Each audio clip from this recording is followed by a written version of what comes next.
Hi everybody, my name is Andrew Jeroman and I'm a graduate student, and this is for my Planning and Organizations class for Dr. Gibbons, and this is, let me get to the top, this is my professional development, and for mine I chose to do popular culture and its role in the classroom. Alright, so let's begin. Before I got into everything, I wanted to talk about some common misconceptions and issues, conflicting opinions that people have going forward. Just kind of through the grapevine, talking with teachers, I know that there are some hesitations towards bringing popular culture into the classroom, and I'm not going to dispute these or refute these quite yet, but I do want to put them out in the open, and so that you know that I'm aware of them, and we're going to talk about them for a little bit. The first one is the dumbing down of curriculum. A lot of teachers don't want to bring popular culture in because it's not academic, it's not at a high level of thinking, and it's kind of one of those students can do what they want on their own time, but in my classroom I'm dealing with more academic, deeper thinking stuff. Secondly is that it might not fit the curriculum. You might be dealing with PSSAs. We have the Common Core, you got curriculum directors, you got administration, whatever the case may be. You are, basically you have to do what they tell you, and if popular culture, is just going to take away from instructional time that you could be doing for other things that they're telling you to do. And then finally, which is kind of a goofy one, but fear of not knowing what the latest trends are, not keeping up with what is cool anymore, so not understanding what they like. Now, this is based on, I'm aiming this at 5th and 4th grade teachers, so I would like everyone to turn to their partners right now and kind of talk about what in your classrooms you see. What are the trends? What do kids like? What are they interested in? Just kind of take a minute to talk about certain types of things that students seem very interested in your classrooms. Okay. All right. I'm glad we did that. Hopefully got the ball rolling. Hopefully you have a better idea of what certain students like, what they dislike. Got the idea. All right. Now I wanted to talk more about the theories and research that kind of goes into bringing popular culture into your classroom. Number one is engagement and motivation. I'm going to talk a lot about my girl Linda Gambrell and a bunch of stuff, and because she deals a lot with engagement and motivation.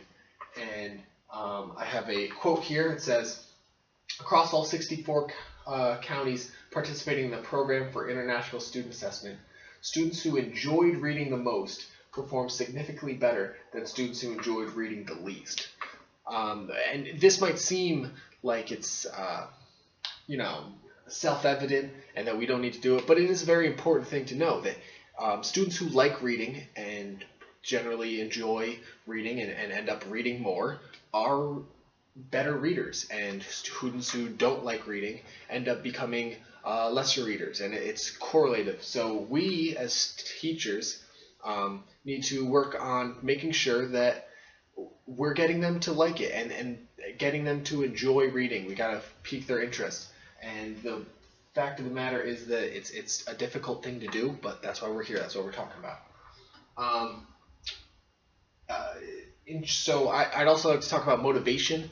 There's intrinsic motivation and then there's extrinsic motivation. Intrinsic motivation comes from inside the individual.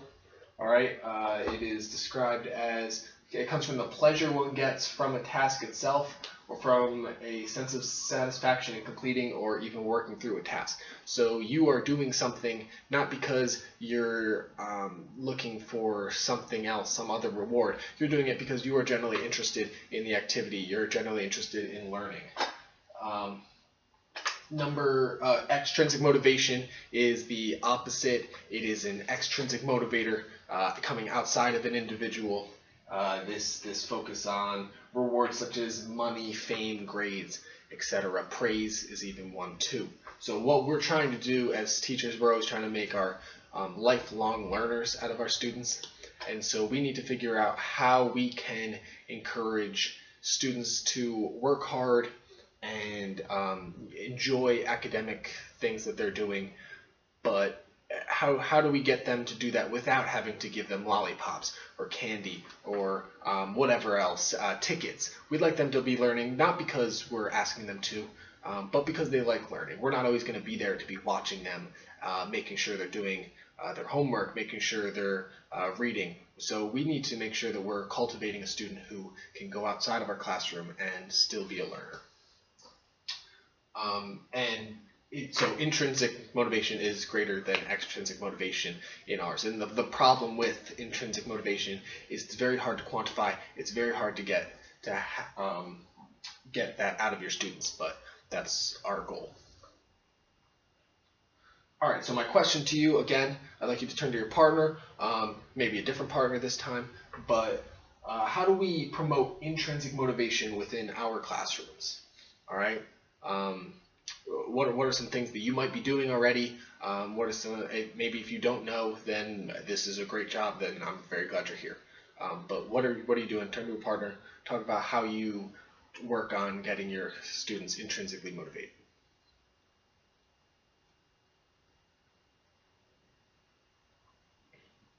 All right, let's get back. Thank you. I'm glad everybody hopefully got some good stuff. We are going to talk about, as I promised, Linda Gambrell. All right, she has 7 rules of engagement that she talks about, and I'd like to quickly at least cover all 7, which fit in very well with popular culture, and I promise I will bring everything back together for you. But her first rule of engagement is that students are more motivated to read when the reading tasks and activities are relevant to their lives. All right, so this obviously ties in perfectly with pop culture. We are trying to make sure that students are aware of they're aware that they have their outside lives still are meaningful in the classroom. All right, so we're bringing something that they have to offer outside, and we're making them know that school and home is not separate. You're always learning. Students are more motivated to read when they're access to a wide range of reading materials. That has to go with piquing student interest and figuring out what they like. All right. Students are more motivated to read when they have ample opportunities to engage in sustained reading. That comes down to practice makes perfect. We really need to give all our students opportunities to become better readers in order to have them, and that comes down to giving them opportunities to read so they can get practice at it. 4, students are more motivated to read when they have opportunities to make choices about what they read and how they engage in complete literacy tasks. Students love having choice, and this ties in less with pop culture, but we should be giving them chances. We want them to be interested in what we're teaching, and so we're going to give them a variety of different things and hope that one of them is what they're interested in, and then from there we can teach them what we need to teach them. 5, students are more motivated to read when they have opportunities to socially interact with others about text they're reading. I'm going to talk about Vygotsky a little bit later because that does tie into what pop culture and what we're talking about here. So I'm not going to get into that one right now. 6, students are more motivated to read when they have opportunities to be successful with challenging tests.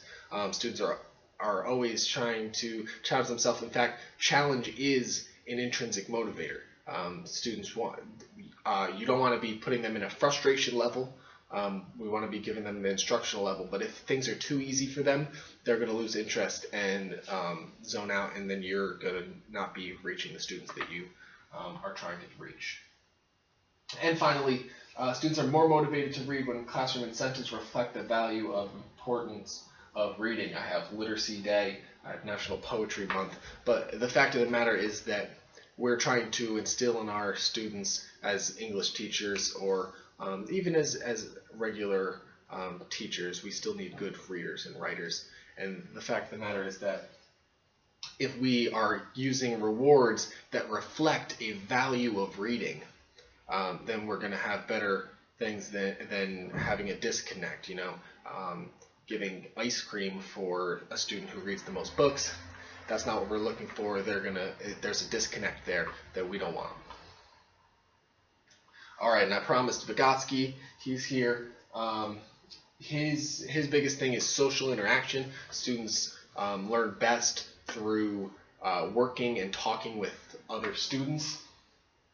I also briefly wanted to bring up, he has the thing he talks about spontaneous concepts that come about, and he has two elements to them. One is heaps, where children will name objects and randomly categorize them, and then the other is complexes. The child will not only name objects, but also begin to attribute traits to them and discern relationship between them. And he focuses on complexes, and that ties in very well with popular culture. It's the making of connections and categorizing how certain things that students already know fit into something new that they're learning. So we're always going to be looking to have collaboration with students and their peers. All right, very briefly, Common Core State Standards. I wanted to bring up, a lot of people think that this is bringing popular culture into your classroom doesn't align with Common Core, and it does. And my point is that we're using popular culture as a tool. It's not curriculum. We are finding ways to teach what Common Core wants us to teach, but by using popular culture to spark interest so that students are more engaged and learning better. All right, so popular culture, what does this mean for us? A great quote from Marshall Millard in 2000 says, "By valuing their popular culture, teachers can ensure that children do not have to reject their home identities in the classroom." And I think that's really powerful. The idea is that students are figuring out that learning can occur anywhere. All right, and you're a dedicated learner in school, but outside life is not something that is totally separate. We're bringing things in. We're bridging the gap. We're teaching learners. We're teaching academics. We're not teaching them in school, and then as soon as they leave, they're never learning, or they're not figuring things out on their own using their brains. All right. All right. I'd like to briefly bring up a very important study that was done. This was by the Perry Research, and this is a researcher who worked on media education, so it's more technology-based stuff in schools. It took place from January 2009 to January 2012. It was an action research-based program planned by teams of teachers, and most of the data was found through observations and through surveys with the students and the teachers as well. The participants were 40 students. She focuses mostly on 10 of them, and they were 9 years old, 8 to 9 years old. So although it doesn't apply directly to our 4th and 5th grade students, the research is still relevant, so I'd like to bring it up. In it, she mentions a bunch of different practices that they use, and I'm going to mention all of them, or at least 3 of the main ones that they bring up. One is they ask students to bring in different clips, movies, books, anything that they really liked as they learned about different elements of horror as they were writing stories. What makes you scared? How do we make people scared? Personally, a little interesting for 8 and 9 year olds. I agree, but the idea is that they brought in different things that they really liked and connected with, and were able to make connections between how they scare you and why certain things scared you as they learned to write scary stories. Another one is they did storyboards of famous movies to focus on story structure. So they took movies and they figured out plot and learned different about climax and falling action and that kind of stuff but through movies that they already really liked. And then they found elements of stories. The example that they use is Harry Potter. I'm going to bring it up a little bit later because students love Harry Potter, including myself. And basically they took Harry Potter and they were asked to go through and find different elements. I forget, I'm blanking on the exact elements that they have, but they were collaboratively to go through and find different things like foreshadowing and that kind of thing. And it seemed very good. Students were all engaged. All right, the conclusion of the study was that the data from this action research project strongly suggested that children have rich repertoires of understanding of media, language, and narrative that they can, if given the appropriate space and encouragement, apply to new text in their own text productions. This is a strong connection between conceptual understanding and cultural experience. Basically what that's saying is that there is a huge benefit for students in being able to make connections, meaningful connections, between things they learn outside of school and things they learn in school. And not only is it interest, but it's also practice on making those kind of connections, those meaningful connections that happens in schools. All right, now I wanted to bring up a couple examples that I didn't find through research, that through student teaching or through just observing through in the classroom that I've seen and I think work very well. And these, first I wanted to talk about small activities. I'm not asking or encouraging even that you're taking, keeping up with the Kardashians or whatever else, pop culture, something about Angry Birds. Like, I'm not saying you build an entire lesson around that. I'm saying we use these to draw students in to what we're trying to tell them. A way that I did this in student teaching, we were learning about adjectives. What I did, hopefully everybody's heard of Mad Libs. What I did was I took the first chapter of Harry Potter. I promised you I'd bring Harry Potter back. And I erased all the adjectives, right? And I gave them out, and I told students that they needed to add in their own adjectives to Harry Potter. The idea was we were trying to figure out how many different adjectives we know, and students had a great time with it. They were very engaged, but it also it fit into the curriculum that we were actually learning, which was about adjectives and the proper way of using adjectives. So that's one way. Vocabulary, and the examples that you use in class. If you're providing a sentence, maybe throw in, Justin Bieber or Kanye West as your example.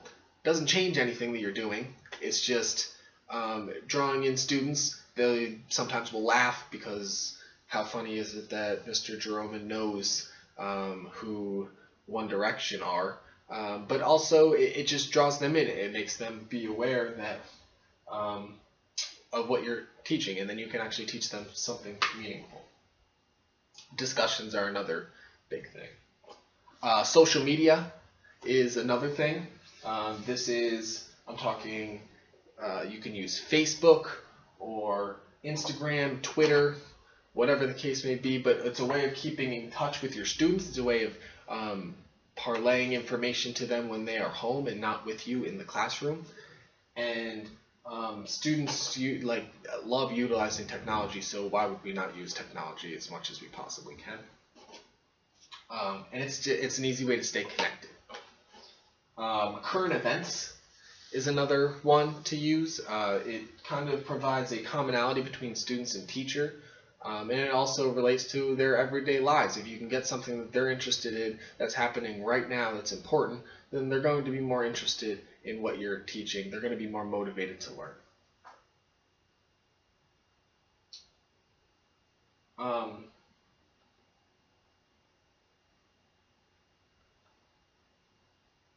This is not going to play.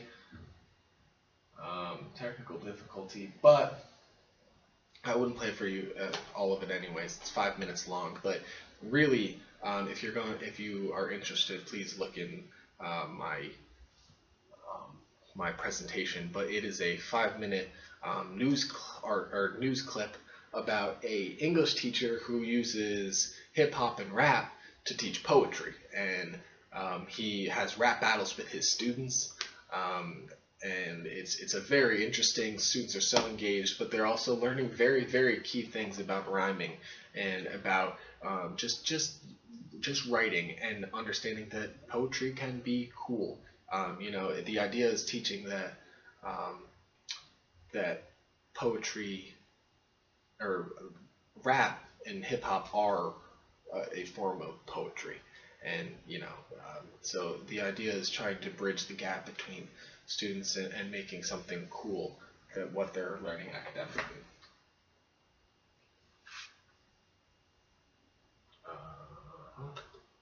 All right, and that is it. Thanks for listening to me. I hope you enjoyed it. I would love to hear feedback, and I would be glad to take any questions at this point. Anyone in the audience? No? Okay. All right. So that is it. That's my works cited. I hope this was informative and that you learned something, and maybe you will be using popular culture in your own classroom. So thank you.